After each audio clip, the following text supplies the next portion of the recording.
Assalamualaikum warahmatullahi wabarakatuh. Perkenalkan, nama saya Inayatul Rozikoh dari Program Studi Pendidikan Agama Islam. Di sini saya akan menyampaikan 6 klasifikasi bentuk-bentuk sumber belajar menurut AECT.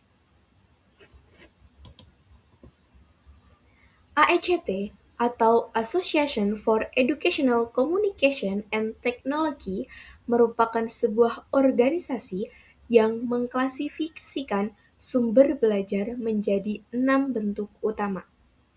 Jadi, menurut AECT, itu ada 6 sumber belajar dalam pembelajaran. Yang pertama ada pesan atau message, kemudian yang kedua ada orang atau people, yang ketiga, bahan atau material. Yang keempat, alat atau device.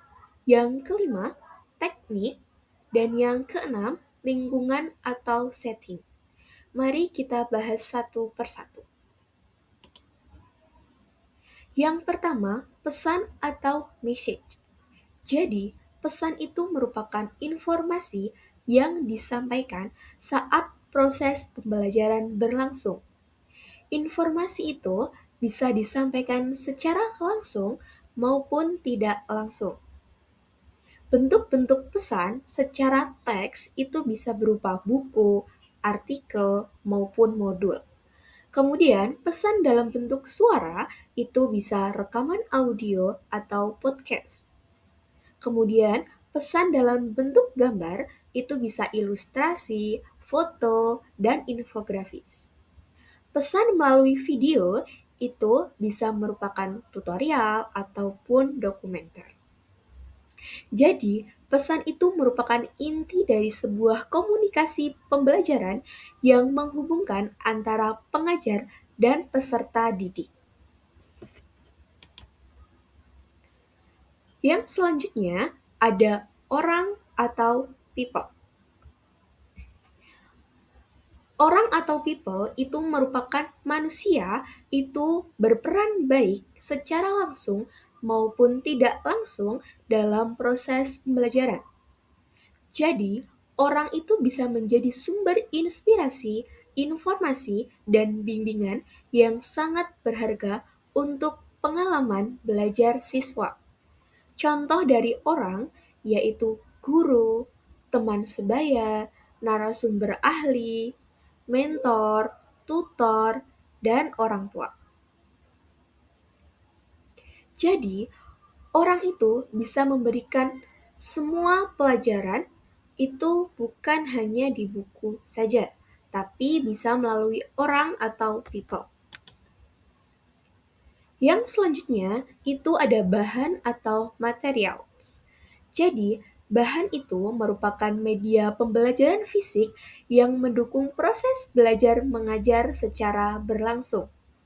Jadi, bahan itu merupakan media fisik yang digunakan untuk menyampaikan pesan saat proses belajar, agar peserta dididik itu tidak merasa bosan. Contoh dari bahan dalam pembelajaran adalah buku, modul pembelajaran, handout, lembar kerja siswa, dan alat peraga edukatif. Selanjutnya, ada alat atau device. Jadi, alat itu merupakan perangkat keras yang membantu penyampaian materi saat proses pembelajaran kepada peserta didik. Jadi, alat itu merupakan instrumen fisik atau teknologi yang digunakan untuk menyampaikan pesan dalam proses pembelajaran secara efektif dan efisien. Contoh dari alat itu bisa berupa komputer, proyektor, papan tulis, perangkat audio visual, tablet, dan smartphone. Yang selanjutnya ada teknik. Jadi, teknik itu merupakan prosedur, strategi, ataupun metode yang digunakan oleh pengajar dalam proses pembelajaran untuk mencapai tujuan pendidikan secara efektif.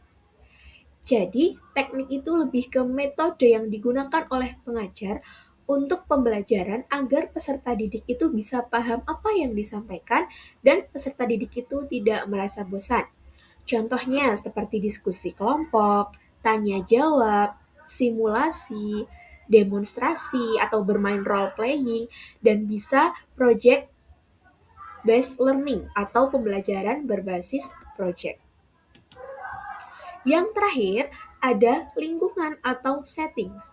Jadi, lingkungan itu merupakan tempat dan kondisi fisik maupun psikologis yang mempengaruhi proses pembelajaran secara berlangsung. Nah, lingkungan belajar itu mencakup semua aspek yang membentuk suasana dan atmosfer di mana pembelajaran itu bisa berlangsung dengan baik dan bisa dirasakan. Contoh dari lingkungan adalah ruang kelas yang nyaman, laboratorium, perpustakaan, suasana belajar yang kondusif dan tenang.